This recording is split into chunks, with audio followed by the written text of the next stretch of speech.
Why do I love Hale Appleman so? Let me count the ways. How many ways are there? So many. Yeah, like? Stop it.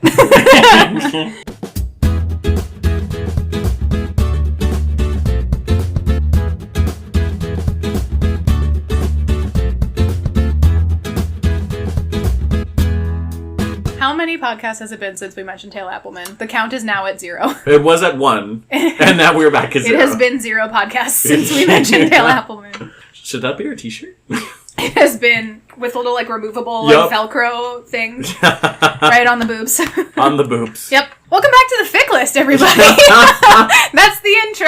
That is the intro. How have you been, Erin? You know, I've been good. Yeah, that's great. Yep. It's been a while since we've been together here in this table. Has it, though? No, it's been an hour. Yeah, it's been approximately 1 hour since we finished our last recording. Correct. We've eaten, which means we are at peak kindness, maybe. Yeah, we'll see. Yet to be determined. Correct. But, we're here. We're queer. We're full of existential fear. It's been a while since I've had existential fear. A week. Approximately. I did have that therapy meltdown. I remember it like it was yesterday. Not bueno! Not bueno. Yeah, I do not recommend. But the upside is if you have the meltdown in your therapist's That's office, where you want to have it. Well, you don't have to recap it later. You don't have to, like, try to, like, understand and, like, put yourself back in a place to, like, talk about it. You could just be crying. All right. Anyway, we have a whole thing to talk about that has nothing to do with therapy meltdowns. Correct. Unless that's our tag this week. It's not. Oh. Do you know what our tag is this week? What's our tag? Smut! Smut! The opposite of therapy meltdowns. Well. Or is it? Or is it, friends? You be the judge. It depends on what smut we go with. This is true. Because, you know, I thought you were going to send me the smuttiest of smut, and you did not. And I feel swindled and bamboozled because I sent you smut. You were the smut queen. Yeah, I toned it down. Whoa. This was one that I was like, well, this has a little more plot than I think is a true smut fic, but like, okay. Okay, well. And then I read yours, and I was like, fuck you, Alan. How dare you? All right. Hang on. We're getting ahead of ourselves. What is our alternate universe tag? Our alternate universe tag is Mobster AU, Ooh. Which I fucking love. I love a Mobster AU tag because it gets real angsty real fast. Damn it, Erin. And I'm here for it. You also, love some angst. I think Mobster AUs get into a really interesting question of power dynamics, and that is something that is super interesting to play with. You were making a face like you agree with me, but this is an audio medium. This is unfortunate. As I was looking for my mobster pick, I was like, fuck. This is like, it's good. I was like, God, this is gonna show like how much of a possessive streak I actually have. It's fine. God. You now know how much I enjoy smutty smut. So that's true, the smutty smut. Yeah, so if you read the possessy, it's cool. Possessy. I love it. New tags. Yeah, so it's fine, is what I'm trying to say. Is that there truly is not judgment in this space. It might not be my jam, like it might not be something that I go actively out of my way to... bad word that I don't like. Squick. It's a great, useful term. It's squicky.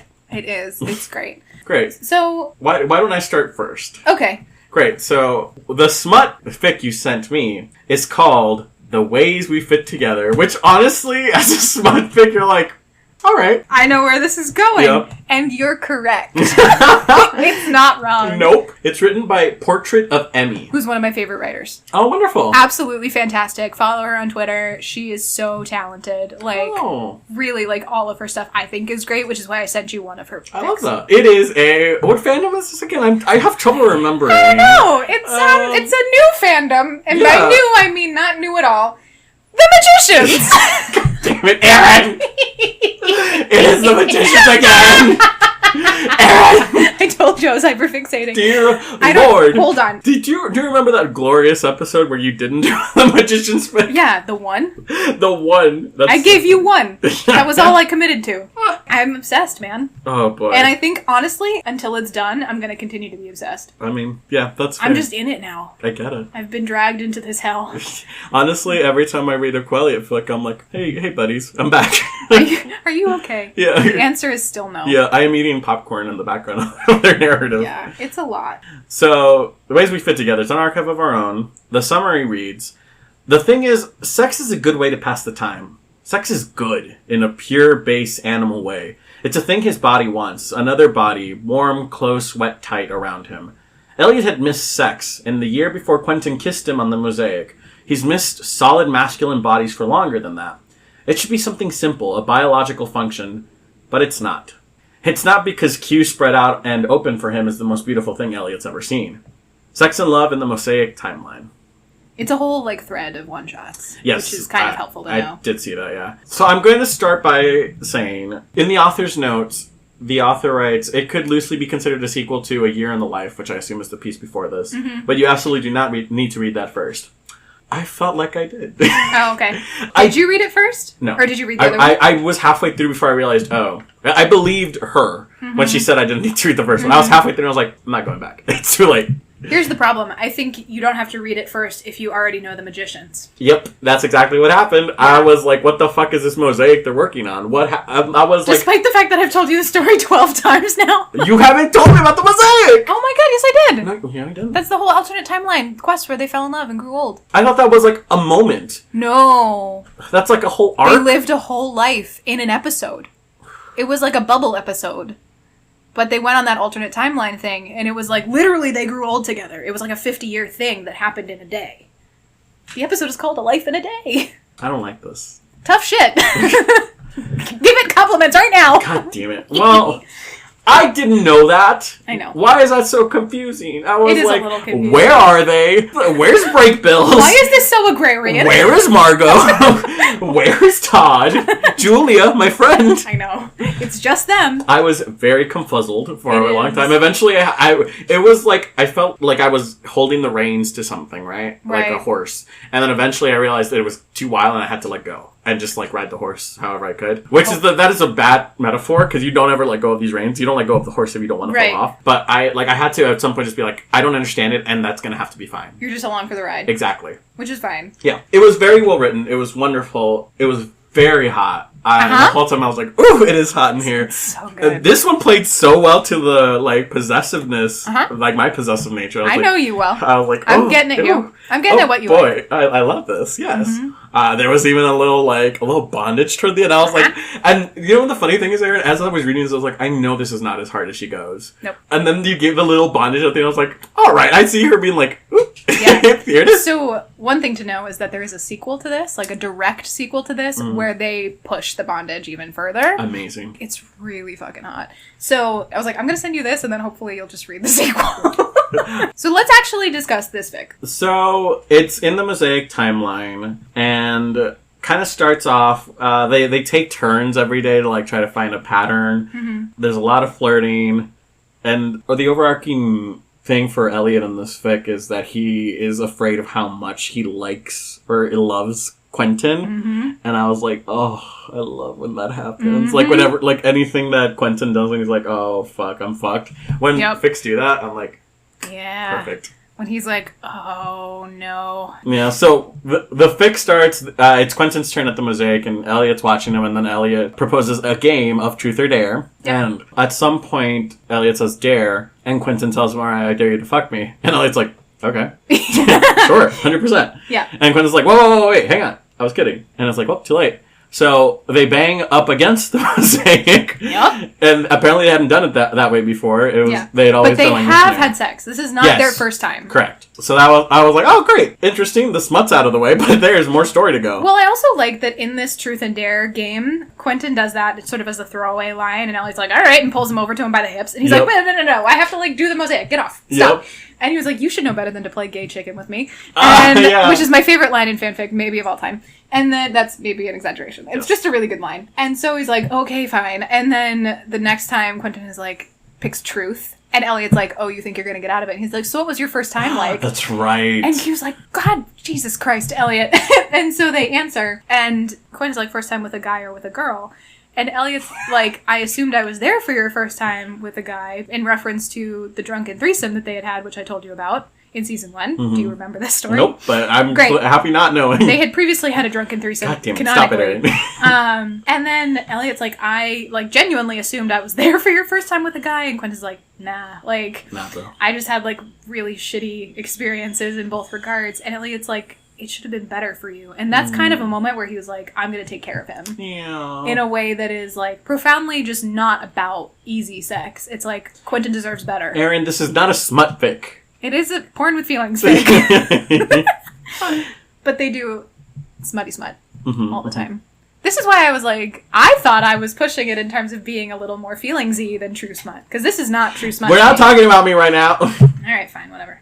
Then it just kind of goes into some more snippets of them living together and more sex. Next time, it's like it's raining out, and Elliot's out working on the mosaic, and Quentin's like, come inside, it's raining. And they, like, it is a big thunderstorm is rolling through. Yep. Get the fuck inside. The big boom is happening. Yeah. Come inside, please. And Elliot, like, runs. Yep. He's like, alright! Yeah, and Quentin's, like, baking bread, and not as well as Elliot, obviously. And then they're, like, cuddling on the couch, and then they have sex that is, like, not penetrative. And it was wonderful, and, like, it was so hot. I loved it. Like, this fic does intimacy very well, which is, like, so important to a smut fic. Well, maybe not to a smut fic, but when you're having a porn with feelings fic, which is what we're referring to this. That's really where we're at. Yeah. Yeah. It's done very well. There's a clear sort of like step-by-step growth in their intimate relationship that is very interesting to watch. Interesting. Where like Quentin has had some like not great experiences, isn't nearly as experienced as Elliot. Elliot takes on a sort of like almost like soft dom role with him, where like Quentin is very yielding in a lot of ways, and Elliot takes that very seriously, and he's like, we're not going super hard in this dynamic, but like I do feel the need to like take care of him in this way that I know how to do. Yeah. And that sort of grows throughout each encounter that you see, where it starts very sort of like, not like run-of-the-mill, but very straightforward until it becomes like more and more sort of about that dynamic. Gotcha. Yeah. Which I thought was really well done. I think because I didn't have the context and I eventually had to let go of those reins, to me, a lot of that kind of flew over my head. Oh. Like, I was just along for the ride. Got it. And it was fun. See, that was like my favorite part of this. Yeah, well, I am not hyper-fixated, so... That's fair. It's also very healing, guys. I can tell. It's very healing. It's very interesting that every Magician's Fics you send me, the authors are always like, fuck the finale, this is about they're having their happy ending. I was like, Jesus, everyone's giving them a happy ending, which I love. We're all like, he's not dead. He's getting dicked down on the regular by Elliot. Honestly, which is way better. Heaven. Yeah, just do it. Just go for it. We've also kind of collectively decided that this is the dynamic between the two of them. 100%. Where Elliot is a little bit more dom and Q is very like sub. Yep, and we love There it. are a couple of fics where that's reversed in an interesting way, but I think collectively that's sort of what we've decided on. The fandom has the chosen. fanon, path forward is that. Yeah. Then there's an interesting part where Quentin is making jam. Well, they're making jam together. I love the jam scene. Sorry. Continue. And Elliot's thinking about, like, apparently Quentin has just come out of, like, a really bad, like, depressive spell. And that's, unfortunate, but it's really interesting to see Elliot's, like, protective nature come out and him wanting to help but not being able to, because how do you help someone, like, how do you protect someone from their own brain chemistry? Right. In a world where there are not medications. Exactly. Yeah, so they're making jam, and so if you make jam, you have to let it, like, simmer for a long time. And they're making out, their favorite pastime. I mean, what else can you do when you have no internet, no anything else? Yeah. And so Elliot just, like, a thought strikes him, and he's just like, hey, do you want to top sometime? And Quentin's like,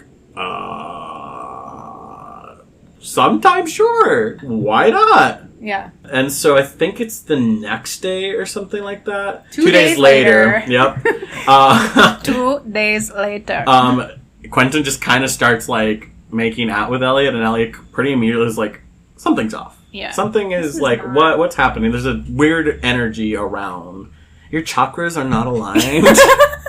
Your aura is off. Yeah. I have questions. It's a little muddy. Well, do you want to talk? What's going on? But in all seriousness, what's happening? Yeah, like, Elliot is confused, and Quentin's like, it's obvious that Quentin is, like, having performance anxiety. He doesn't know what to do. So Elliot's like, hey, are you okay with what's happening? And Quentin's like, yeah, well, I figured I could try fucking you now. And Elliot's like, Oh, yeah. And he immediately realizes that is the worst possible reaction he could have had. Yep. Because Quentin just, like, shudders. Down. Absolutely closed. And Elliot's like, no. Like, oh, great. Like, okay, cool. Like, let's do this. And, like, kind of lets Quentin lead for a hot minute. Yeah, and Quentin is then having trouble doing, like, the spell that they have for sex. Yeah, so finally he's like, Elliot's just like, all right, stop. Like, you have to talk to me. Yeah, you're not acting like yourself. This is not good.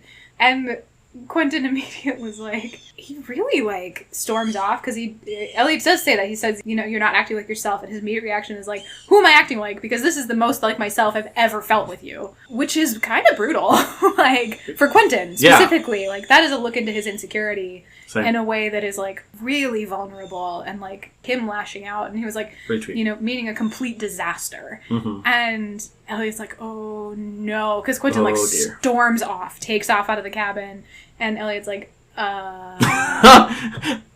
Uh-oh. But he can hear him, like, futzing around outside on the mosaic, so he knows he hasn't lost him completely, but he doesn't really know how to fix it, so he cycles through a lot of, like, what do I do? Mm-hmm. Yeah. That was my favorite vignette in this whole... This one, yeah. Yeah, because I think... Not to, like, jump down your retelling of it. No, please. But it makes me really happy that, like... So Quentin eventually does come back to him. Yeah. And Elliot has made a frittata. Just, like, a peace offering frittata. Because he was like, I didn't know what else to do, so I made a frittata. I mean, that is the best sentence that's ever been said. So Quentin comes back and Elliot's made a frittata. He's like, I guess I just made food. And Elliot's like, okay, you know, we're out of eggs now, though. So, like, that's maybe not great. And they talk, and Quentin's like... You know, they eat, and they just kind of, like, hold each other, and they, like, come down from this feeling. And when Elliot goes to bed, Quentin is on his side of the bed, which is code for, like, we're talking about this. Pay attention to me. Elliot's, like, immediate response is, like, I guess we're not talking about it, and that's fine, because he doesn't do feelings. Yeah. But Quentin is like, nah, we're talking about this. And Quentin's like, I freaked out. And Elliot's like, yeah, I got that. Do you know why? And Quentin is like, I got really caught into my head because I was so worried about making it good for you. And, like, if I'm the one, like, fucking you, then I'm in charge, right? And Elliot says a fantastic line, which is, baby, I don't care what our dicks are doing. If you think that whatever we do together isn't going to be me fucking you stupid, then you're not paying attention. And I was like, Elliot! He went there. You beautiful, beautiful man. True. And then he basically walks Quentin through topping him, and it's super romantic. And it's beautiful. Yeah. It, lovely. Like, goes really well. Like, it was nice to see a smut fic that talked about the awkwardness sometimes. Well, yeah, when it, like, doesn't go well. Like, when it's not easy. And you have to fight for it in some ways. And I also really appreciate the power dynamics of, like, Elliot saying, well, yeah, I'm gonna bottom, but I'm still in charge. Yeah, and that works for us. Yeah. And that comes from a place of, like, trust. Because Elliot has to trust him, too.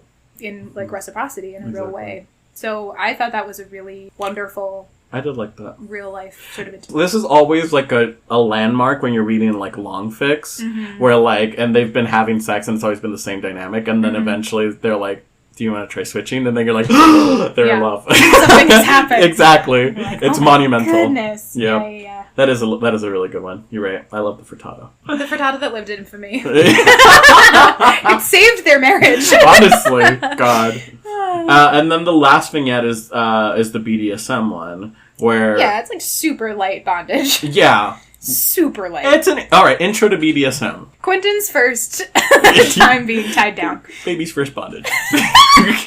That's true. It is. It's Quentin's first time being tied down. Yeah, and he loves it. And honestly, we love it. We love it. It's so good. Well, I love that Elliot had to go buy rope for a perfectly normal reason, which was to make a clothesline. Mm-hmm. And then he goes and is browsing the selection of options, and he finds a really soft version of rope, and he's like, cool.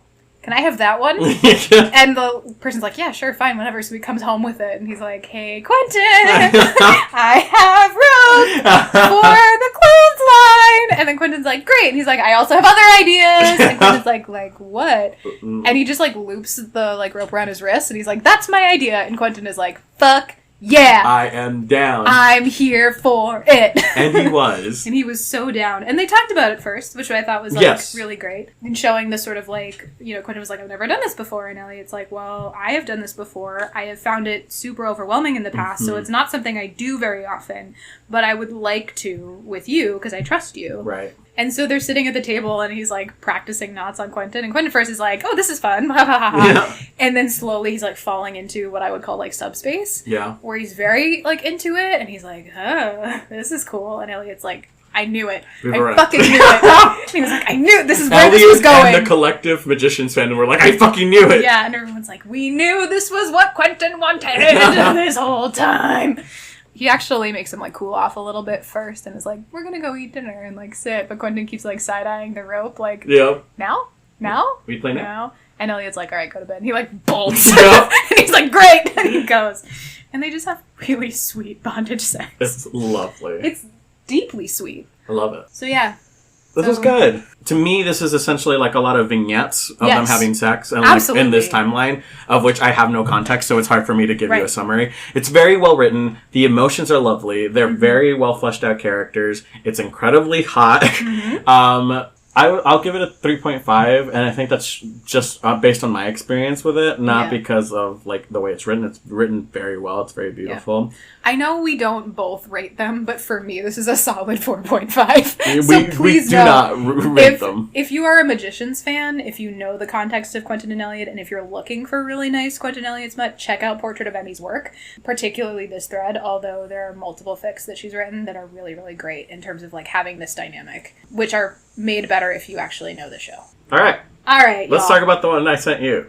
Alan sent me It fan fiction from It Chapter 2. Is it Chapter 2 specifically? No, it's specific to the new movies. It doesn't really matter. There's no timeline. It's alternate universe, so it doesn't... It's AU. I chose to think of it as Chapter 2 because it's about adult versions of the kids. Yeah, well, I mean, in Chapter 2, they're like 45, where I think here they're like 20s. Got it, so it's in the middle. Chapter 1.5, if you will. It was important to me that it wasn't the children. No, it was not. Because, again, smut tag, I didn't want it to get weird. Oh, yeah. So, when I saw in our little Google Doc that Alan had sent me It fic, I commented back, and I quote, prepare to get fucking murdered for sending me It fanfiction. And, alright, so this was at night, right before I went to bed. I saw the email notification for her comment, and I was so upset. I was like, how dare she, like, judge my pick before even reading it? I was like, how, the amount of Magicians fanfictions I have read for her, how dare she? I was ready to, like, throw down, and then I woke up this morning to an addendum. And I had wrote in an addendum, which was, I incorrectly assumed that this was going to be Pennywise's pick. So you are on temporary reprieve from being murdered. So I am issuing a formal apology to Alan Gonzalez Business for assuming that you had sent me Pennywise smut fic. I appreciate and accept your apology. Because I was going to be really fucking angry if it was Did you forget one of the core values of our podcast? I know, which is to not send crack when we don't, or like weird stuff. Mm-hmm. So... good news, friends. It's not Pennywise. It is not Pennywise. Pennywise is not even in this. Nope. Which is ideal. Yep. It's really about Eddie Kaspbrak and Richie Tozier. Yeah. The title of this fic is called Heart Made of Glass, parentheses, My Mind of Stone, end parentheses. The author's name is Reddie, Reddie, for love. I'm assuming this person really likes Eddie. Well, it's... and Richie. Yep, that's the ship name! From It.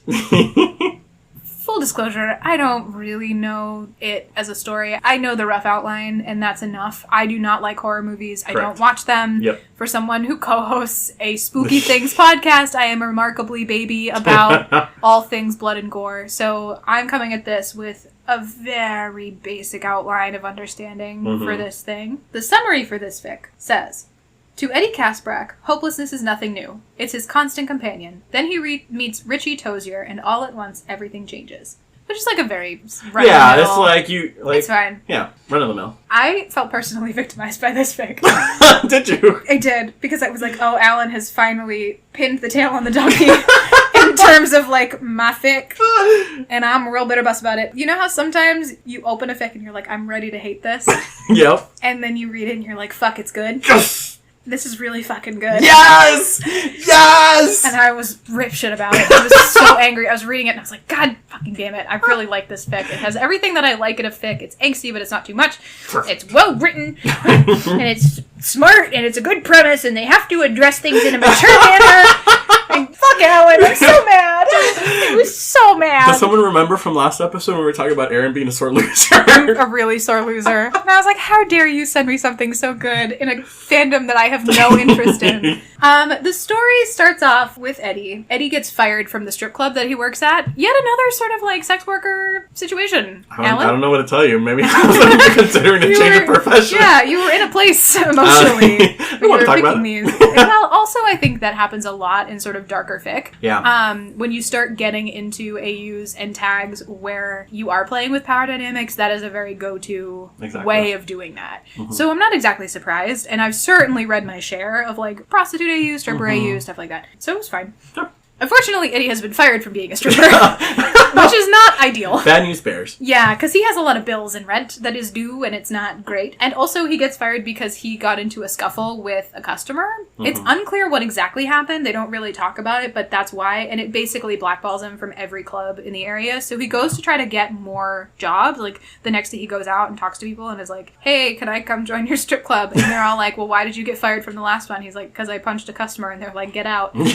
So he's in a really desperate place. He talks about how, you know, his parents died when he was young. Wow. His dad first and then his mom later when he was like a teenager. Correct. And then he spent the latter sort of half of his childhood in foster care, barely graduated high school or didn't even graduate high school, has been like a prostitute in the past, has decided he doesn't want to do that again. So the stripping is like fine for him, but it's like, obviously he's living a life that he does not like. Right. But he doesn't really see a way out, and he's really just kind of defeated and burnt out. And then the empty apartment next to his is rented by this guy named Richie Tozier. Eddie and Richie like meet, and they meet because Eddie is literally on the run from his landlord, who is like demanding his rent. And Eddie gets out of the elevator, and Mr. Perkins, his landlord, is like, hey, you owe me rent. And Eddie just like runs. And he's like, if I run, it'll be fine. And he just like takes off, and he's like, I don't know where I'm gonna go, I don't know what I'm gonna do, but like I don't have this rent, like I can't get evicted right now, like I can't be homeless and without a job, like no. So he ends up sort of ducking into the laundry room, and Richie's there, and he, like, kind of hides him behind the door or whatever. And Mr. Perkins is like, did you see a neighbor run by here a minute ago? And Richie's like, nope, didn't see anybody. Weird. Nope. And Mr. Perkins is like, I don't believe you, but I can't prove that you're lying to me. Right. And so Eddie looks up and is, like, literally, like, huddling in a corner in the laundry room, and that's how Richie and Eddie meet. And he just, like, Eddie looks really dejected and just, like, absolute kicked puppy. And Richie's like, so what was that about? And he's like, well, I haven't paid my rent yet. And Eddie gets really defensive, too. He's like, but I'm going to pay him. He kind of starts pushing him away. And Richie's like, I'm not judging you, dude. It's fine. It is what it is. Like, whatever. And Eddie's, like, really insistent. Like, no, like, I'm gonna pay him. I would pay him, but I got fired. And, like, that's just is what it is. And Richie finds this, like, oddly attractive. Yeah. And is like, ooh, you're Spitfire. And Eddie's, like, deeply suspicious of this, given his background, where he was like, what do you mean? And Richie, like, right away asks him if he wants to, like, go get dinner or, like, go out. And he's very forward about it. And Eddie is like, no. And, like, removes himself from that situation really fast. Because he, like, really just has no idea what it's like to be, like, hit on in that way. Like, all of his relationships have been transactional. Yeah. So he was like, and, like, bolts and like takes off. And Richie's like, all right, buddy. Yep. Not particularly thrown by this. Or deterred. Seen a pattern. Or deterred. So he, you know, he sort of is super friendly with him right away. And they part, and it's, like, kind of awkward, because Eddie was, like, turned him down, but, like, Richie's kind of, like, thrown for a second, but then, like, all right, cool, fine, whatever, and they, like, part ways, and he, like, moves back, they go back to their respective apartments. And then, the next day, Eddie's landlord shows up and walks up to him and is like, get over here. And Eddie's like, very ready for that to be the moment where he gets evicted. And his landlord is like, you may have gotten away with it this time, but one, it needs to be in check, like a check. I don't take cash, because Lord knows where you got cash from. And also, pay it by the date it's due, or, like, I'm not going to give you any time next time, and don't tack it to my door. Like, actually hand it to me like a man. Yeah. And Eddie has no idea what he's talking about, because he has not paid his fucking rent. And he's like, what?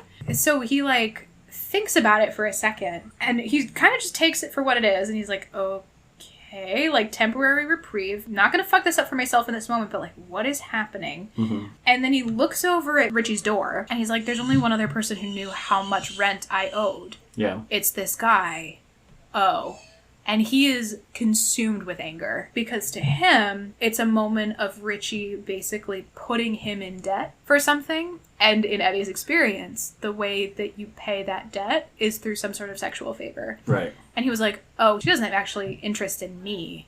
He was paying in advance. So he goes and, like, shoves Richie and, like, has a, like, fight with him where he's like, well, where do you fucking want me then since you've already bought me? And he's really mad about the overstep. And fair. I think that, like, I think that's a perfectly fair. Like, I would feel very weird if someone did that for me. Yeah. So they have this whole, like, fight.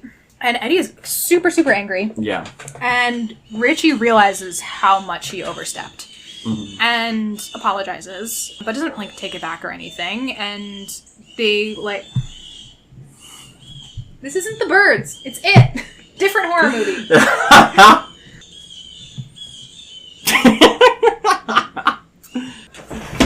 So, the, still loud. It's fine. It's gonna have to be fine. Yeah. So, Richie sort of backsteps a little bit, and it realizes what it was for Eddie, and he's like, has no one ever done anything nice for you in your life? And Eddie is like, nothing is free, and it won't be the first time I've worked off a debt. And Richie's just heartbroken by that in a way that he did not intend to cause harm like that, but he also recognizes that the impact of what he has done is actually quite significant. And Eddie, like, runs out before they have any resolution to it. So they're left on these, like, blowout fight. But he comes back to it, like, a couple days later or whatever. And they're kind of forced to because Eddie went out for groceries and got a bunch of, like, really cheap food from the dollar store and then came back and Richie was like, hey, and he's like, I realize why you're upset. I was in the wrong to do that to you. I didn't think about how it would make you feel, honestly. You have every right to be mad about it and it wasn't my place and I'm sorry. Which is really, like, responsible and mature and I think a really good thing for this fan fiction to go with. I think if Eddie had just, like, fallen into it right away, I think it would have felt really inauthentic. So having that moment where Richie had to recognize his own sort of hubris in that moment and be like, oh, you can't just go around dropping $1,200 on people even if it means nothing to you. Right. Because it means something to somebody else. They sort of talk through it and Eddie's like, I really don't understand why you would put this up out of the goodness of your heart. Like, and I don't like being in debt. Like, I don't like owing people things because I've been in positions where people have taken advantage of that. And Richie's like, I have an idea. I just bought this record store and none of my friends are being helpful. So why don't you, like, give me a couple of days of your time in terms of helping me set up this record store and then we'll call it even. And Eddie's like, that is maybe the best version of paying off this debt that I could reasonably hope for. Yep. Given the situation, so okay. So they set a time and they're like, all right, tomorrow 9 o'clock. So they go to the record store, and Richie's super nice about it. So he's like, I got you hot chocolate because I don't know what kind of coffee you like. And also, like, I'm super nice to you. And also, I'm a little flirty all the time. He is. Super flirty. Love it. And Eddie starts to open up, and you realize how sarcastic he can be, which is delightful, because he is somebody who's been beaten down so much that, like, he doesn't feel comfortable doing that until he's reached a point of, like, comfort with somebody. Yeah. But he very much is, like, a little sassafras to Richie, and it's, like, starts to, and Richie's delighted by this turn of events. And he's like, yes, he can give as good as I can get. And it's fantastic. So they kind of, like, work together, and you start to, like, learn a little bit about Richie in the record store as they're closing up. And it kind of becomes clear that Richie's never actually had a job. Like, he's not. He's, like, a bougie little, like, he's a trust fund baby. Yeah. Like, he got this thing because he has a lot of money, and he doesn't really know what to do with it. So he keeps going and, like, looking at records and setting up the music and, like, DJing. And he's like, so do you have a broom?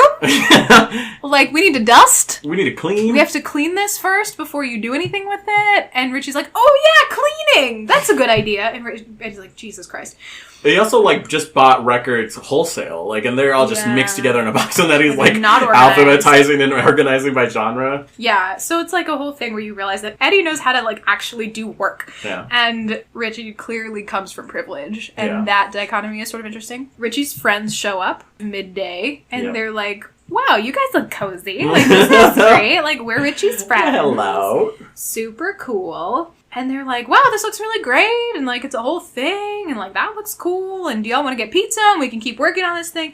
And Eddie's like, no, absolutely not. One, because he doesn't want to be in anyone else's debt, even for something as small as pizza. Right. And two, because he's deeply uncomfortable with all these new people. Like, he's a really solitary person, and he's like, I don't know you or your friend. Like, I don't want to get in the way of your time with your friends with my bullshit. So he just kind of, like, leaves, like, really abruptly, and they're again, like... runs. Yeah, and they're like... it's not said outright, but you get the sense that, like, they kind of talked about it, and, like, Richie runs back out after him. Yeah. And is like, no, it's truly fine if you want to come stay and, like, eat and hang out with us. Like, we're not kicking you out. And Eddie's like, am I just, like, your charity case? Yeah. And he really doesn't want to be one. Richie doesn't realize that that's necessarily how that was coming across. And basically they have another kind of fight where Eddie is, like, throwing down, like, I really don't want you to treat me like some broken thing that you can manipulate and fix, even in this way that you're doing it. And Richie was like, I didn't mean it that way. Like, I just want to get to know you better. Like, I truly am just interested in you as a person. Can you not believe that?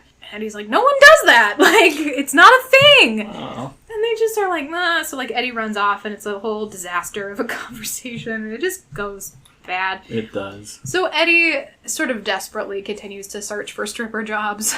And he doesn't want to. Right. But he goes, and he can't get hired by any clubs. But one of the club owners is like, well, talk to my friend who runs private parties. Mm-hmm. They don't care what you're like as long as you can dance and keep your mouth shut. Right. So he ends up doing that. And Eddie's like, he feels really gross about it. It turns out okay. Like, nothing too bad happens. He manages to sort of dodge the worst of it. Mm-hmm. But he just feels really grimy in a way that he hasn't in a while. And, like, isn't super okay. And he bumps into Richie in the building. And he ends up kind of, like, unloading his whole life story on him because it's like the straw that broke the back, and it just, like, all vomits out. And so he just, like, throws the whole story out there with the, like, foster care and, like, I was fired 3 days before you met me, and that's why I looked, and, like, but I've always been hopeless. Even before my mom died, I've been on my own. You wanted to know, and this is me. Yeah. And Richie's like, but that's not who you are. That's what's happened to you. Like, I think you are actually delightful, and I like you as a person. And Eddie's like, you don't have to, like, pretend to like me. And that's when Richie sort of reciprocates and is like, I'm a trust fund brat from LA, and I've never worked a goddamn day in my life. And, like, I promised back when I first got access to my trust fund that I wasn't just going to squander it. I was going to use it to help people. And Eddie's like, that's the moment that sort of, he's like, I want more for myself, and I want better for myself, and I want to have hope for once. And Richie's like, let me help you. Not out of some weird charity situation, just let me help you, because, like, I want to get to know you, and I think you're a good person, and you deserve somebody to help you. Like, I've had plenty of people help me. Let me help you. Mm-hmm. So he ends up taking him out for lunch to a diner owned by his other friend. It's a diner. It's a diner. Surprise. Surprise diner fic. And it's run by Mike. So they go to this diner for lunch, and Eddie's, like, a little taken aback by, like, how nice it is and whatever. And Richie, they're just sitting there and they're talking. He's like, what's your favorite kind of milkshake? And it's, like, very much like a date. Like, it's kind of framed as a date. It's not really, but it's, like, framed that way. And so he, like, meets Mike, and they talk, and Mike really likes Eddie just as a person. Yeah. And he's like, oh, you're funny. And, like, if you can put up with this asshole, like, you can do anything. And they eat their lunch, and he's super polite and makes a really good impression on Mike. And then Eddie's like, well, why did you take me here? And Richie points at the door, and there's a help wanted sign. Yeah, there is. So he basically sets him up with a job. Yeah. He pulls Mike over, and he's like, do you want to work here? And Eddie goes like, I don't have any experience. I don't know what this is. And Mike is like, I've seen all I need to see. Let's do a 2-week trial period. See if it works out. And if it doesn't, no harm, no foul. But I think you'd be great. If Richie trusts you, I trust you. Which is, like, super kind and generous. I also loved... I was very worried that the way that this author was going to do this is that he was going to get a job at the record store. Me too, yeah. I thought that's what was going to happen. So glad that that didn't happen. Yeah. Because I think if that had happened, and if they hadn't addressed it, I think it would have been a really unhealthy dynamic. Right. Because Eddie is so concerned about not owing Richie. And I think if you work with someone, if they were then to, like, have a relationship, it would have soured the whole thing. Right. Because then it would have been a whole, like, owing question again. That's a good point. So I loved that Richie either recognized that or just, like, knew that that was a bad idea and had him work somewhere else so they could have a relationship. It was so smart. Yes. Well done. Good job, Ready Forever. I think job. That's what it is. So that happened, and it was great. Presumably he, like, works that job. I don't know that for sure. But it seems like, you know, it's a thing. And then the record store opens, and it's great, and they're all kind of, like, all of the friend group is assembled at the opening of the store, and that's where Eddie and Rich kiss for the first time. Yeah. And the whole friends are like, finally! Saw that one coming, and Eddie's like, shut up. And Richie's like, stop it. So they kiss, and it's really cute. And then Richie looks at him and is like, can you stay after? And they have sex, and that's where the smut comes in. There's the smut! It took so long to get to the smut. Alan? I'm going to say, for once, you are the one who skirted the assignment. Absolutely. I leaned in. Yep. You did not. Are you done with your review? Because I have a soapbox I want to get on. No, I'm not done. Because we're going to talk about this goddamn fucking smut. Great. It took that long to get here. Well, we gotta talk about it. So, the smut is just them having really soft sex. Where Richie's like, is this okay? And Eddie's like, yep, this is great. I'm having a good time. He's like, can I, like, fuck you? And Eddie's like, yep. And Richie's like, are you sure? And Eddie's like, yes. And it's very, very consensual. Yep. And very sweet. And very romantic and soft. Doesn't push the boundaries. No. Like, it's very much like first time, like, for a new couple. Getting to know each other, like, feeling each other out, literally. And they, like, have sex, and basically that's the end of the fic, where it's like, we're both lucky to have found each other. That's right. Alright, what's your soapbox? Alright, again, this is going to be spoilers for It Chapter 2. If you have not seen it yet, and you don't want to be spoiled, skip ahead to the next fic. Aaron, I know you're never going to watch these films, so here I go. You can spoil everything for me. Really Aaron, cool. It's so good. Oh, is it? Oh my god. So the second part deals with the adults coming back to the town to, like, fight the clown, because the clown has woken up again to start killing people. But they don't remember anything. Their fear has locked away everything from their memories. Yeah. So Mike, who's the only one who remained in the town, is like, you guys have to go around looking for your memories to remember everything. And so Richie goes to this arcade and has a memory of when he was young, and he was playing with this really cute guy, and there's like zooming in on the guy, and like the guy's like, all right, well, cool, later. And then Richie's like, we can keep playing if you want. And it's very much like, is that like the beginnings of flirting? And then the resident bully comes in, and it turns out that the cute kid was his cousin. And so the cousin, like, freaks out and was like, what? Like, why are you acting weird? I'm not your fucking boyfriend or something. And so it's supposed to be like one of Richie's biggest, like, fears, and like Pennywise comes out and it's like, why don't we play Truth or Dare, Richie? I know you don't want anyone to pick truth. And you're like, oh, fuck. Yeah. Richie ain't straight. Yep. Then, so at some point you see Richie as a kid go to, like, this bridge where people carve the initials and stuff, and so he carves R and then plus, and then it cuts away to something else, so we don't know who the plus is. Oh. Oh my god. Alan has feelings.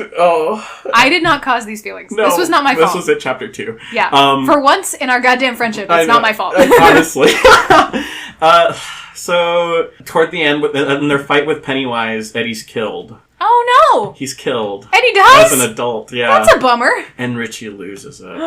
He is, like, sobbing over Eddie's body. He's like, come on, Eddie, let's go. Like, we defeated Pennywise, and the whole structure is falling because Pennywise is no longer alive, and there's no life force keeping the place there. And Beverly, who's Jessica Chastain's character, is like, he's dead, Richie. We've got to go. Yeah. And, like, they have to drag Richie out of there as he's sobbing, like, because he doesn't want to let Eddie, like, in that place. And it fucking breaks your heart. And Bill Hader does it so well. Yeah. Like, oh my god. Is there kind of an implication that he was the one that he had feelings for? Well, at the end... But it's all subtext, so there's no... Well, at the end, they go back to this, like, watering hole where they all jumped off as kids, and it's, like, a really beautiful thing, and they're cleaning off all the blood and grime from their battle. And all the other losers, which is what they call themselves, all the other losers are, like, laughing and, like, saying, oh, Eddie would have hated this, like, they were cleaning ourselves off in dirty water, and they're all reminiscing, and they look at Richie, and he's just crying, like, sobbing, and they all, like, come around, and, like, they're hugging him and holding him, and it's such a beautiful moment. Yeah. And then there's, like, an epilogue where Stanley kills himself in the beginning of the second movie because he's too scared to come back. Yeah. So they're reading his suicide note to the losers and whatnot, and it cuts to Bill Hader, like, re-scratching the R thing on the bridge, and he's re-scratching R and E. Oh. It's so fucking heartbreaking. And the thing is that there is queer subtext in the book. Right. Not just for Richie, but Eddie, too. Yeah. So the whole thing with Eddie is that he is, like, a clean freak in the first movie, and he's, like, very, not a hypochondriac, but his mom basically gives him Munchausen-type syndrome. Oh, yep. And so there's a part in the book where it appears as a leper, which is Eddie's biggest fear. And in the book, the leper is like, hey, I'll blow you for a quarter. Oh. So it embodies Eddie's fear of, like, him seeing, like, homosexuality as dirty. And this was written in the 80s, so it makes sense. It's around the AIDS epidemic. And it's, like, really rough. And so that's the thing he most fears. And he represses that. And as an adult, Eddie ends up with someone who's exactly his mom, essentially. And it's incredible. In the movie, they got the same actress to play his wife who played his mom. It was so good. That's some Freudian It's shit. amazing. And, like, there's so much queer subtext in the book. So there's, like, the teasing between Richie and Eddie is, like, really, like, there's the whole Eds thing. Mm-hmm. And a lot of the times when Richie would call him Eds in the book, Eddie pretended not to like it as much as he did. Right. There's like, a scene where Richie's, like, pinches Eddie's cheeks every time he's like, cute, cute, cute, cute, cute. Oh my god. This is a queer couple. Just call it what it is. Absolutely. And, like, there's a whole bit where, in the book, Richie's fear is, like, a werewolf type thing, like a lot of werewolf themes. And it's that whole thing of, like, not being able to control something, like, kind of duality. Because I think it's understood that Richie is bisexual and Eddie is a repressed homosexual. Interesting. And so it, like, ripped my heart out of my chest. And I am sorry to say that I think I'm about to hyperfix. I have found my magicians. Fantastic. I loved this ship. And so I'm okay with reading this ship. I watched it chapter 2 and then immediately was like, I need to fit it into one of the 4 fanfics. I just really wanted to talk about this wonderful ship that did not get its due. This was a vehicle. Yep. For you to talk about it chapter 2. Uh-huh. You could have picked a smutty or smut fic. I'm going to throw it out there. I loved this. I thought it was like, I was also nearing the end of my time. I was like, I've been reading too much. I was like, this is beautiful. Something. No, I really liked this fic. Yeah. I'm going to say that. Like, I would not classify this as a smut fic. No, not at all. Like, I picked this fully cognizant of the fact that it's not... This is not a smut fic, but I was like, you know what? Erin has screwed me over so many times. I'm going to do one on her. I want to talk about that. Oh my god. Turnabout is fair play. So. Oh, man. Fine. Thank you for coming to my TED Talk. You're welcome. I am held hostage by this TED Talk. Indeed. So, I liked this a lot. Yay. Just so you know. Thank you. I am totally okay with reading more of this ship in particular. I would not be okay with reading Pennywise anything. So just bear that in mind.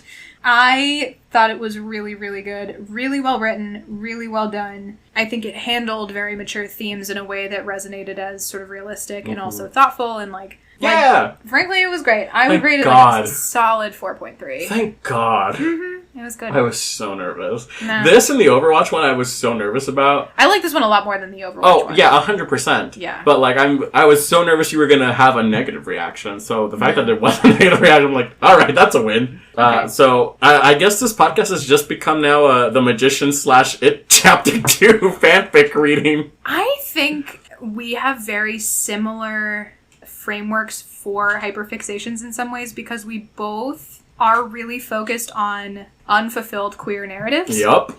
In a very real way. Yup. In a way that I think to both of us feels very important and very, like, personal. Yup. Where, like, I was personally victimized by this and I'm mad about it and I have feelings. So I feel like, I mean, it makes perfect sense to me that the two of us... Because I have been seeing articles and stuff where I was like, I kind of laughed because all the headlines were like... Oh, Pennywise is not the gay ally? Well, yeah, it was like, it is surprisingly anti-queer. And I was like, yeah, it's it, guys. He's a fucking murdering clown. Of course he is. God. People are... Okay, so, again, you're not going to watch the movie, but the movie starts with one of the most horrific scenes I've ever seen in cinema. Yeah. It's a gay bashing scene. The murder of Adrian Mellon, which happens in the book, and it's the lovely gay couple at a, like, county fair, and then these, like, homophobic pricks see them, follow them out of the fair, and then hold down the boyfriend as they beat the shit out of the other one. Yeah. And then they throw him over the river. I watched it and I sobbed. Yeah. It is horrific. Yeah. And people were so, like, up in arms about it, like, how dare you, like, and all this stuff, but it's like, it's part of the fucking book. Yeah. Like, this is not a surprise. People, like, were up in arms because, like, oh, well, Pennywise, like, people were appropriating Pennywise as, like, a gay icon alongside the Babadook, which was ridiculous because Pennywise was never anything other than a fucking murdering clown. Like, it's so stupid. I'm so angry. I understand that you are having real feelings right now, but also you just very seriously said a thing that was, like, so outlandish. What I do think is a valid criticism, and I think it's important that we talk about it, it's both in sci-fi and in horror, queer representation is non-existent. Correct. So when you're talking about a really brutal murder scene, or suicide of a queer character, or gay bashing, any of those things, that is the only queer storyline that exists in those genres. Right. So it can be incredibly frustrating when you are once again a dead queer for shock and awe, even when it makes sense narratively. That would be the argument I make. To me, it's necessary for the narrative. Right. And I don't think that people see that. Right. But I think you can hold both things in truth. Right. I think both of those things can exist without necessarily contradicting each other. That's fair. Because I think actually elements of the magician's storyline, like earlier, like not quite the Quentin one, but like when Elliot had to kill Mike, that was queer violence. Like that was a queer storyline that ended in death, but it felt like a really important narrative arc for Elliot. It didn't feel forced. Right. But you could make the same argument. Yeah. That it was once again like the one queer character having a death thing. True. So I think those two things can exist simultaneously without necessarily contradicting each other, and you can recognize that as a whole a genre falls into certain tropes and still recognize individual narratives as being well done despite those tropes. Nice. Yeah. If that makes sense. Well said. Thanks. Cool. I try sometimes. Every now and then. You know we're only halfway through this. Oh, 100%. Episode, right? Yes. Let's just breeze through the next one. Yeah, let's just swoop. Great. So, AUs. AU. Now, are you all out of things to feel about it, Chapter 2 for now? Oh, for now, yes. Thank you for the addendum. Okay. Great. So, our Mob AU, the fic you sent me was And Let Your Colors Bleed and Blend With Mine by Elsa Clack on Archive of Our Own. Mm-hmm. It is a Brooklyn Nine-Nine fic. I knew you were going to drag me. I knew you were going to drag me. I knew you were going to drag me. But it's good. It's the same. You sent me the same two fucking fandoms. Episode 9. I saw it on the doc and I was like, she's fucking with me. This cannot be real. Nope. It's real. Be glad the Magician's one isn't done yet, because there's a work in progress that I almost Dear Lord. But I was like, this is the Mob AU that is done, that I have in my bookmarks, that I think is really well done, that I think Alan will like, that I have things I can talk about. It just so happens to be Peraltiago Brooklyn Nine-Nine. It is what it is. Deep breaths. I'm gonna try to send you to other fandoms the next time, like really hard. But I can't make any promises. So Dear Lord. Be kind to me. Oh man. So the summary reads, in which Jake and Amy are New York's most wanted, or so he thinks. Amy's actually an undercover cop meant to take him down. Except it's a year into the assignment, her fake feelings for him are a bit too real, and she just can't imagine turning over his big misunderstood softie to the feds. It's a fine summary. It tells you what it actually tells you more than you should. Yeah, agreed. So the fic starts with Amy Santiago, and this takes place in January, and she is called into Holt's office. The FBI are looking for someone to infiltrate the McLeans, which is the name of the group that Jake infiltrates, right? In between seasons. Yep. I'm glad I cut that. To infiltrate the McCains, specifically... The McCains? McLeans. As in the senator? You said McCains. Nuh-uh. Yes, you did. Nuh-uh. Play the tape. You sent me to Brooklyn and fix one after another. Shut up. You still said McCain. Continue. To infiltrate the McLeans. Thank you. And they think that she's the right person. Of course, Amy Santiago is like, absolutely, I will... Sign me the fuck up. I will infiltrate this mob so quick. Yep.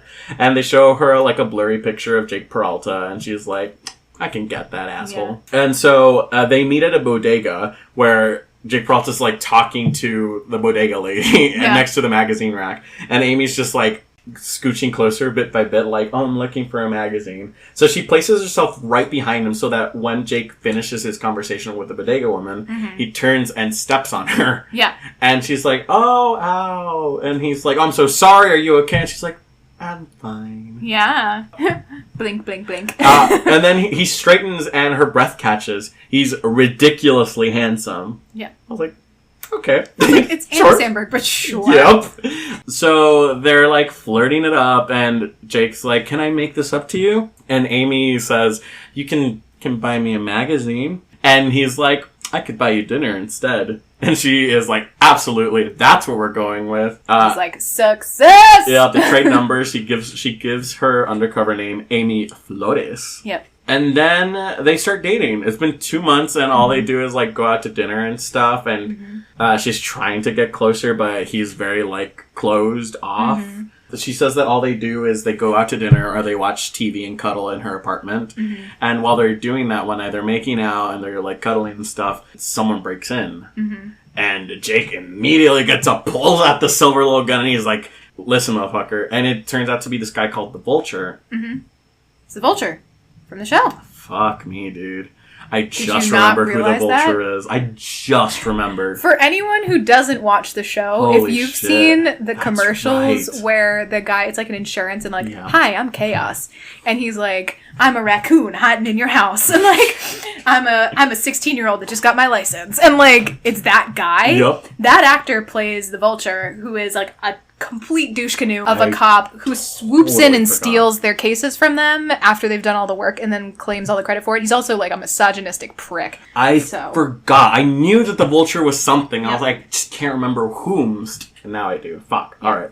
Well, so it's the Vulture, and the Vulture works for Jake, and Jake is like, if I ever see you, like, come, like, near her again, I will kill you. And we're like, all right, my bad, sorry. And then walks out. And Amy is like, perfect. And she, like, throws on the, like, scared eye, and it's like, you're not telling me something. Like, what do you actually do? Why do you have a gun? Yeah, I have questions. Yep.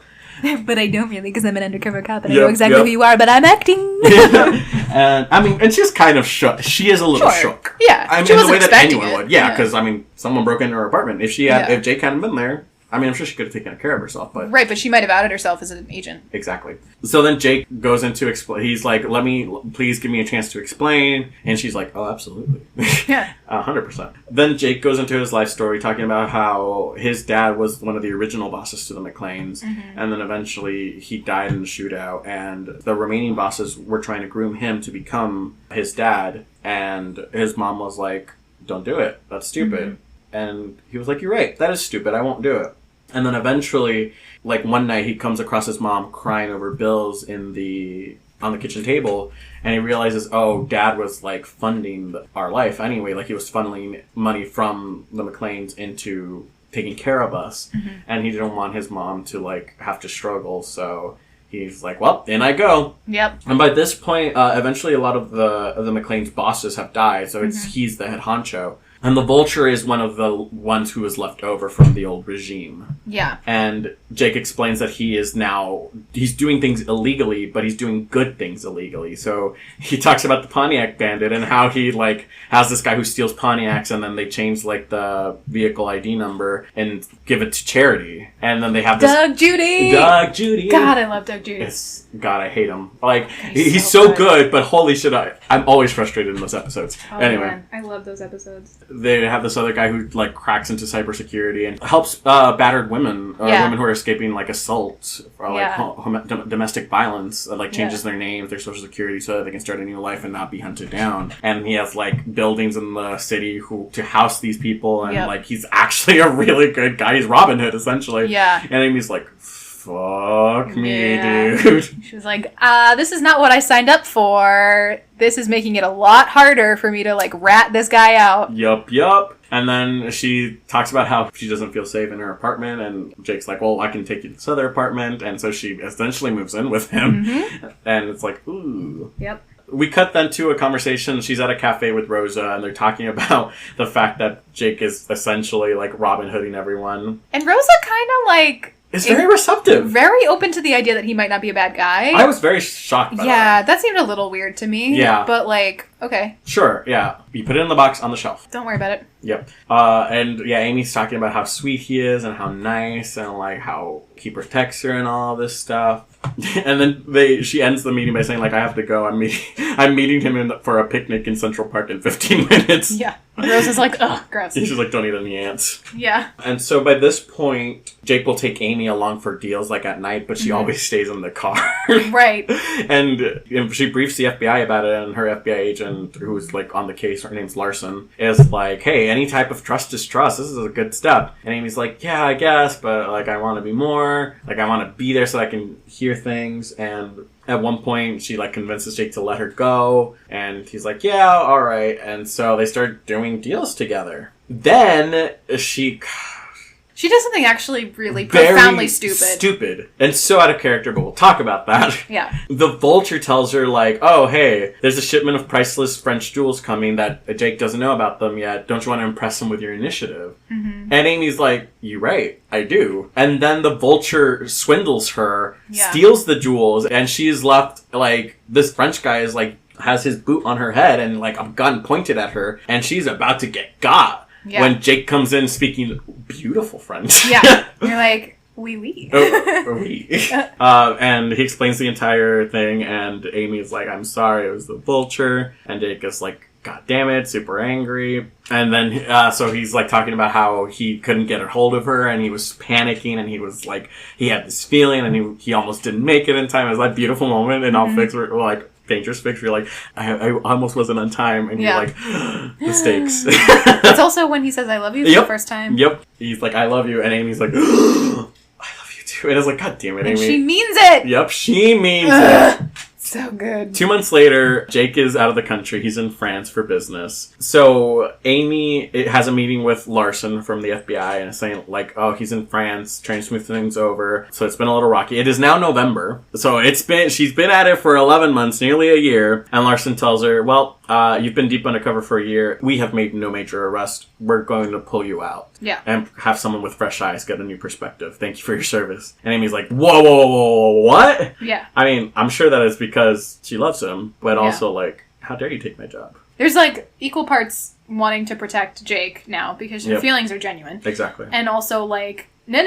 Like, it all starts to unravel in front of her. Exactly. So she's, like, very freaked out by that. Yep. So the officer tells her, you've got 5 hours to gather your things, and then you'll report to FBI headquarters by 5 o'clock. And Amy's like, woof.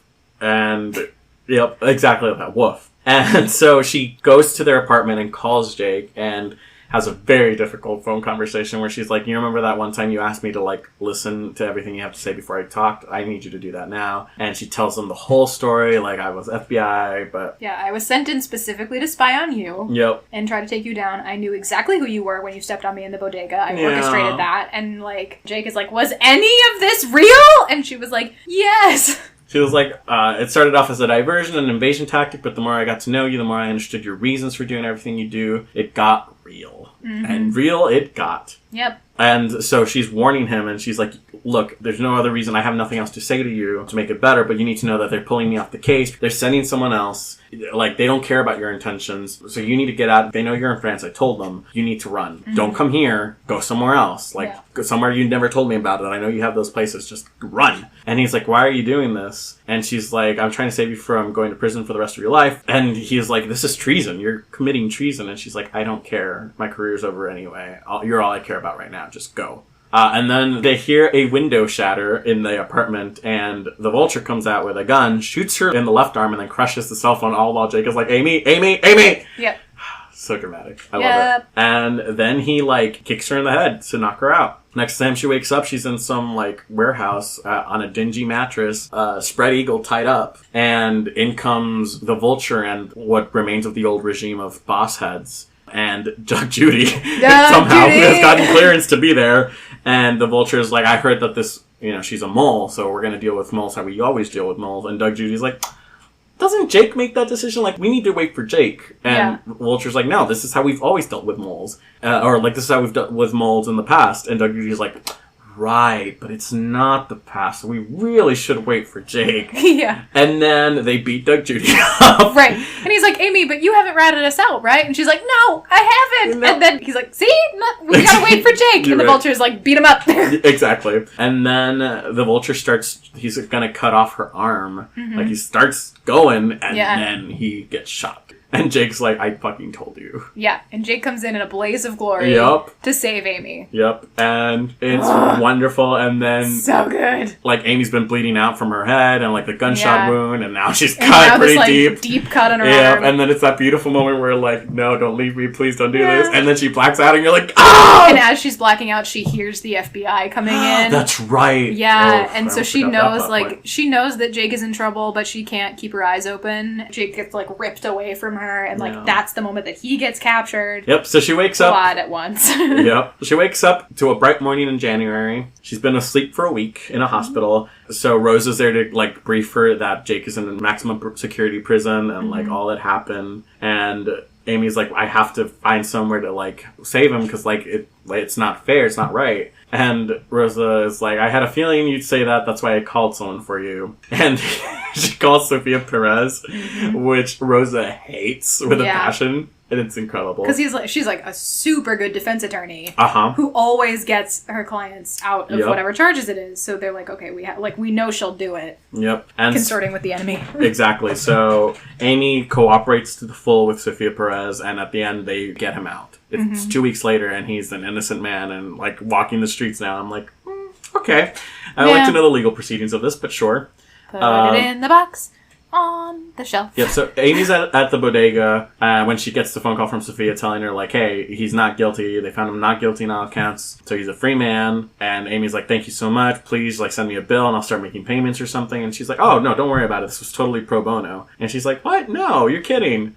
And Sophia's like, you don't have any idea what this is going to do for my career? Yeah. I've already gotten a dozen messages back at the office. Yeah. And so she's at the bodega and she's, like, feeling all empty and stuff because she doesn't know where Jake is. He's been out for 15 minutes and hasn't called her. How dare he, despite the fact that he probably doesn't have a phone. But anyway. Yeah. And then she bumps into someone next to the magazine rack, and it's Jake. And he's like, I came to thank you about everything. Like, I know you got Sophia Perez. He's like, I'd like to repay you for like, if you'll let me. And she's like, you could buy me a magazine. He's like, or I could buy you dinner. And she's like, I could be persuaded to go to dinner. And they live happily ever after, presumably. Yay! It is unclear whether Amy Santiago will still be a cop and whether Jake Peralta will still be a mobster. But, you know, that's a question for another story. I'm guessing you don't go back to the FBI after that. Oh, that's a good question. How Amy got away with what she did, I have questions about. So, kind of, that is my only gripe with the story. Well, maybe not only gripe, but one of my biggest gripe with the story is everyone seems really out of character. Mm-hmm. Like, there's no way in hell that Amy Santiago will ever commit treason. Right. Even, like, towards Jake Peralta. I know. She might hesitate a little. Right. She'd be real sad about it, but she was like, I guess I'll come visit you. Exactly. There's no way. Oh, I'm with you. Yeah. And, like, Rosa was too accepting of that. Yeah. I was like, there's no way that Rosa wouldn't have been like, you're an idiot. Stop. Yeah. Don't sleep with him. And Jake was too suave. Yeah. I decided that it was an AU and I didn't care. Yeah, I got that feeling. Because I was like, I'm so into this AU. Yeah. And it's fine. And I do think there is validity in having out-of-character stories where you just, like, push the envelope of it and you take it. But I also recognize that, like, when you take a character so far out of the bounds of what canon is, that it's, like, it can be a little off-putting. Well, then it just becomes, like, a template. Like, you can plug anyone else into it. You can plug Quelia, you can plug Reddy, you can plug Draco and Harry. Like, you can kind of plug anyone into it, which is fine. I'm here for a good time. And not a long time. So defensive. And I fucking love this fic. I can accept zero criticisms of this fic. No, it's fine. You can. It's very good. I liked it. I would probably read this again. Not necessarily because it's like, when I think Mob AU, this is the one I'll go to, but there's something about it that makes me feel like, I don't know what it is. Something about it that makes me want to read it again. Cool. Great. What would you rate it? I would give it a 3.3. Okay. Yeah. I assumed you were going to do somewhere in the 3.5 realm, so that makes sense. Yeah. Yay! Yay! What a good time. Yep. Alright, the Mob AU you sent me is a return to form. It's a return to a fandom we haven't seen in a long time. It's been a second. For Mr. Allen. It has been a nary a second. It is an X-Men fanfic. We love it. Starring Eric Lensher. Yep. And James McAvoy. Character name, actor person. Yep. Canonically James McAvoy. It is called The Replacement Telepath by Why Mr. Spook. We are on a roll with these fucking names today. These author names were killing it. I'm sorry, we peaked at Butt Casino, though. Yeah. Which might have been last episode. We shot our low too early. We did. We went too hard, too fast. Yep. And we never quite reached the same level of success. Yeah. But I'm here having a good time, so it's all good. That's all that matters. The summary of this fic is, I'd like to employ you, Professor Xavier. I appreciate you have a busy schedule, and I would, of course, compensate you for your time and effort. Charles knew he should say no outright and walk away. He was sitting opposite a beautiful but deadly man who could ruin his reputation or get him killed. But Eric liked him, and he could sense it, and he was nursing a whiskey and looking at him like he was a prize. In spite of himself, he found that he wanted to be won over. Which is an excerpt summary. I feel at this point we all know how we feel about excerpt summaries, so I don't have to reiterate myself. It's true. It's not a terrible excerpt to choose. True. It does set up pretty well. The premise is that it is an AU, but they still have powers. Yes. So, Charles Xavier is still a telepath. Mutants are still a thing. Yeah, mutants are still a thing. Eric Lensher still has the, metal mutation thing where he, speaks to metal or something. I don't know what he does. I have questions. And Eric is in charge of the Mafia. Charles is a professor. Yes. That's quite literally a tag. It says Charles is a professor. And it's true. He is a professor. True. Studying genetics, specifically as it pertains to mutations. You skipped my favorite tag. Charles Xavier has a PhD in adorable. That is a tag that happened. Woo! Also, Bamf Charles. Bamf Charles. So, for all 14 chapters of this fic, yes, there's actually not a whole lot of plot that happens collectively in it. Basically, it starts out with Charles working as a professor. He lives a very sort of quiet, mundane life. He works all the time with his assistant Hank.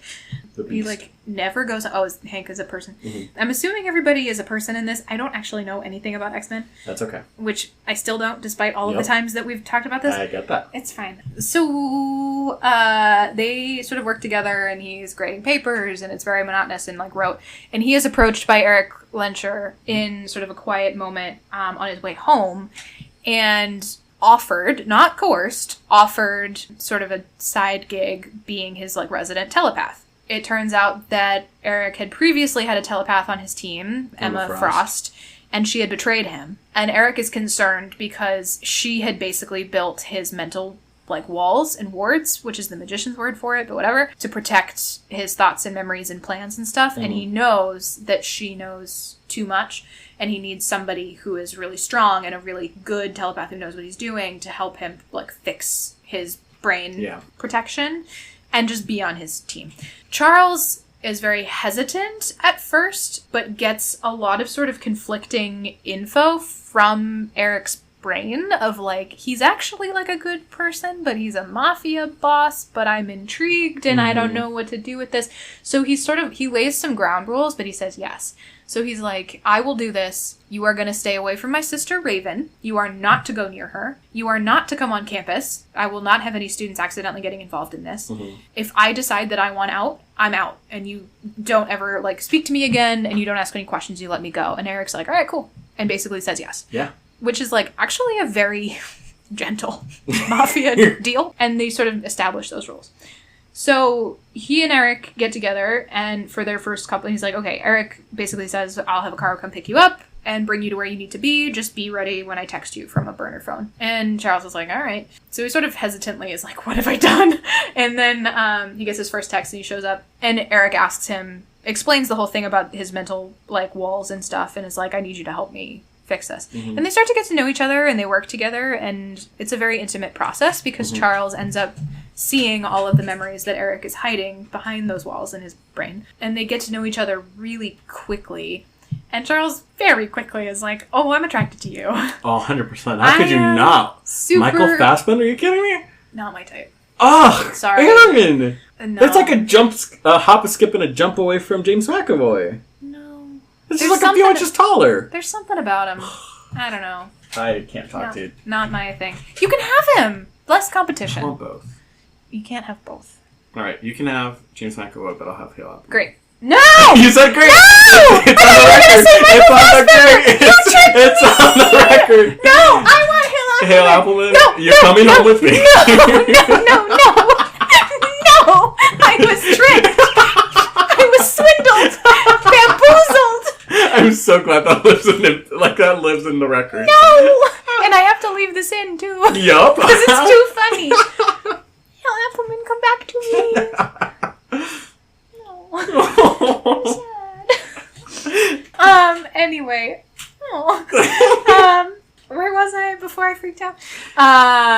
They get to know each other, and they fall in love with each other, and it's a whole thing. Yes. So Charles really learns a lot about Eric's sort of friend group. He meets Alex, who is sort of the youngest in the group, and Alex he's their Summers, their driver. Janos? Is that how you pronounce it? Yeah, I think so. And Azazel? Azazel, yeah. Azazel. Scott Summers, who's Alex's younger brother. Cyclops. Sure. Angel is somebody in this. Angel Salvador. Yep. Meets everybody, starts to get kind of integrated into the group, And at one point or another during they have these sessions where they're working through his walls and all this kind of stuff. Eventually, their first kiss happens when they go to this restaurant to work because he has lent his room to one of the guys in his mob who's injured basically, and he's like, well, we can't work in my room like I normally would. And because Angel's in his bed, that's what he says, and Charles is like, wow, okay. Yeah, but it's actually because she's hurt. So they're at this restaurant, and then they finish the work that they're going to do. They've reached a point where they're actually kind of done with this rebuilding of the walls, and Charles kisses Eric really aggressively at this restaurant. And Eric is like, the one time we're not in my bedroom with easy access to a bed is when you kiss me.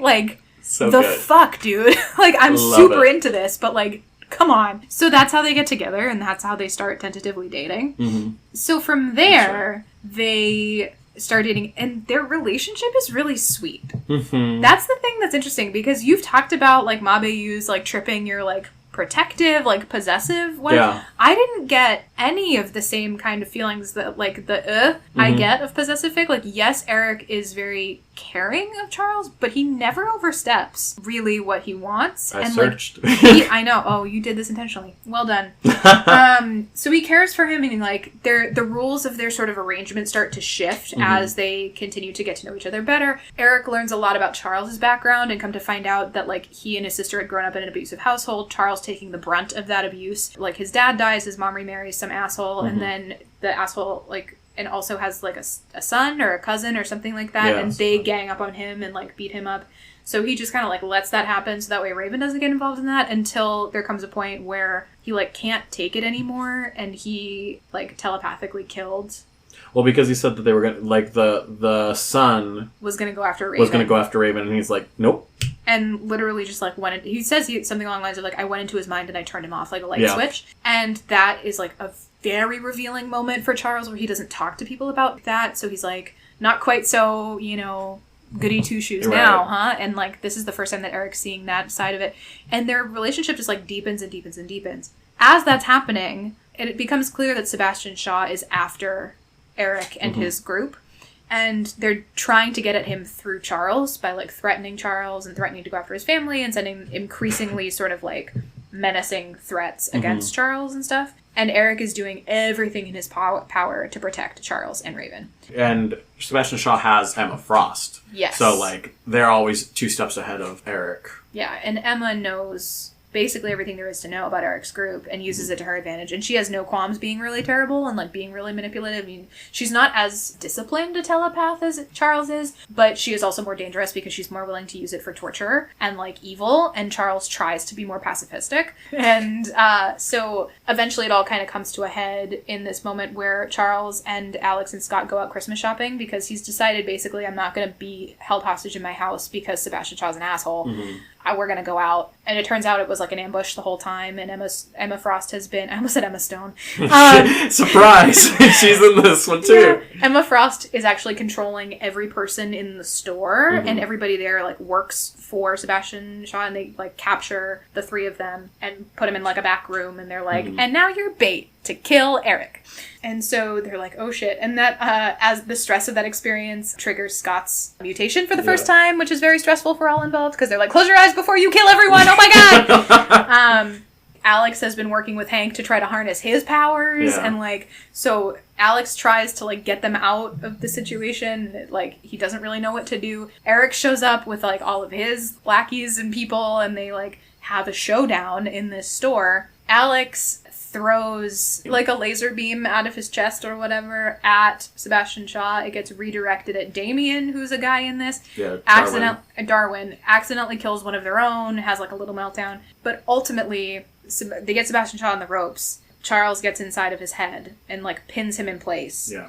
They kill... So Emma Stone is killed. Emma who? Emma, no! Emma Stone is dead! Long live Emma Frost.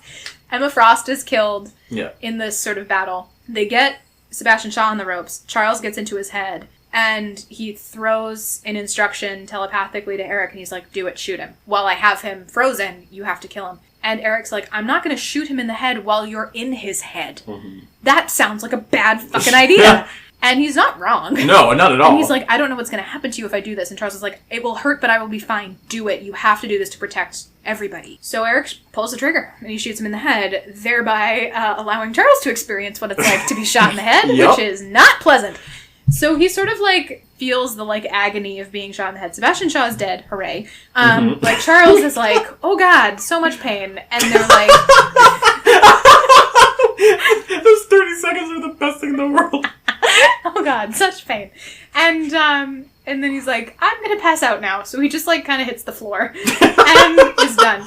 And then he wakes back up. He survives. Nothing happens to him. Mm-hmm. Like, he's in a lot of pain, but it's no permanent lasting damage. Alex feels really guilty for having thrown the energy blast that killed the friend, so they have to like have a memorial service for him or whatever. Yeah. But really it resolves in that, like, you know, Eric's like, well, the police aren't going to really come after me because we got rid of Sebastian Shaw for them, and I've bought off half of the force anyway, so this is, like, the best case scenario. Yeah. We now own most of this city. I'm a monopoly owner. Yep. This is great. What a life. Charles decides to, like, quit his job as a professor and just work full-time with Eric by his side as, like, sort of like an at-hire, like, telepath. He's like, I'm going to do whatever I want to do. Well, it's also a thing of, like, he realizes how much he likes helping mutants harness their power and train, like when he was helping Alex kind of focus in on with Hank and all of that, so that's what he's chosen to now do. That's how he wants to contribute. Yep, and Eric is like, we can make that happen. And then they just kind of live happily ever after. It ends on Christmas. On Christmas. On Christmas. They have a Christmas, and it's a very cute Christmas. Yeah. And they love each other, and they're very happy. The end. And that's the story. So it's like... That was very succinct. Yeah, I'm trying to be less wordy with my summaries. What I think is interesting about this AU is that it is well written and it is enjoyable, but not a lot actually happens. So, again, not dissimilar to previous AU, I feel like this could have been condensed, and I would have gotten the same sort of punch out of it. I think there's a lot of just sort of like them getting to know each other, which is great in some ways, and then a little repetitive at points. Yeah. I think the characterization's really great. Mm-hmm. I think it's fun to read. It read pretty quick for me. I got it done pretty quick, but enjoyed it and had a good time. Oh, so good. I liked it. Thank God. Again, it was softer than I thought Aaron, you were going to go with this. Let's go down my rabbit hole. Like, wait, what's your rating on it? Like a 4.2. Wow. Yeah, it's Holy good. shit. That might be generous. But I that's fine. settled on this pick. I've eaten, so... Holy shit. At least 0.7% of those points is because of food that I've eaten recently. So I'm glad you liked it. Yeah. I also agree. I think that it kind of rambles on. It doesn't really ever... Like, the pacing is interesting, and it never fully hits its stride. It is, once again, kind of a stakes issue. Yeah. Where the stakes are high, but because it takes so long to get through it, you kind of lose... The momentum. You lose the momentum, you lose... Steam. You lose the imperative to solve the problem. Not at all the word I was thinking. What word were you thinking? I said both. Momentum and steam, and they were neither. You lose the sort of, like, impetus to get through it. Nice. And, you know, it's fine. I would read an entire fic of Hank and Alex getting together, though. That is so cute. That's my favorite subplot. They were adorable. Is they sort of fall in love over the course of Hank trying to help Alex have some kind of device to help harness his power, and they clearly are into each other and, like, get together. And I'm like, I would read this entire, like, AU where they just get together and have, like, a really precious romance. I love That's what I want. Yeah, same. I'm glad you liked it. Yeah, it's a good time. Yeah. That's our 4 for today. Yeah, another successful episode. Yep. I hate outros. Outros are stupid. Well, we need them, so... We do. We done. No. Yeah. Aren't we? Oh, I mean, yeah, but, like, that's not how we're ending the episode. We can't just be like, all right, bye. We're done, bye. Yeah. All right, everybody. Yeah, thanks for listening to another episode. We have a Twitter. We have a Tumblr. And Aaron loves using both of them. I like talking to people on Twitter because it's fun. Yeah. Even though the tone of my voice does not betray, correct, you know, any sort of confidence that this is not a lie. I do genuinely enjoy talking to people on Twitter, so please add us on Twitter. Yeah. Also, if you want us to read anything that is not the Magician / X-Men, please recommend other fandoms. Recommend your favorite fics. We would love nothing more. You have written. Yes. Send us stuff that your friends are writing. Yeah. Like, we're here for it. We would love nothing more. Yep. Please rate us, review us on iTunes, just so that other people can find the podcast. Tell a friend. Find all of your nerd friends and be like, let us be nerdy together. Have a listening party. Have a listening party. Yeah. Maybe not the smut episode, though. Well, how smutty was it, really? We failed that task. I sent you great It was smut. porn with feelings. That was not smut. It was smut. That was not smut. I will not take this from someone who sent me the tiniest bit of smut. I am the difference here is that I am copying to the fact that I did not send you smut. You were like, I sent you smut. It was vignette after vignette of porn. With feelings. Just because it has feeling doesn't mean it's not porn. Smut is like pure sex from beginning to end. It can have a little story, but it's mostly about the sex. You're just mad that I didn't send you the one that was all bondage. Listen. You were not incorrect, but right. my point stands. Fine. Well, this is, the second challenge I think we both missed the mark on? I didn't miss any fucking mark, but sure. You're such a liar. You were such a liar. Okay, listeners, read that portrait of Emmy fic, and then come back at me and tell me if you would consider that a smut fic, because it is 100% smutty. It's definitely, it is smutty. It is not a smut fic. It is smutty smut. No, it's not a smutty smut. It is. It is smutty. Listeners, I need you to be on my side. No. I'm going to start a Twitter poll. Stop. I also have access to this Twitter, though, so you can't. I'm going to change the password. I will change it back. No, you won't. Yes, I will. No, you won't. And with that childhood tantrum, I think we're gonna sign I out. think we gotta go. Bye, friends. Bye. Bye. Hip hip hooray.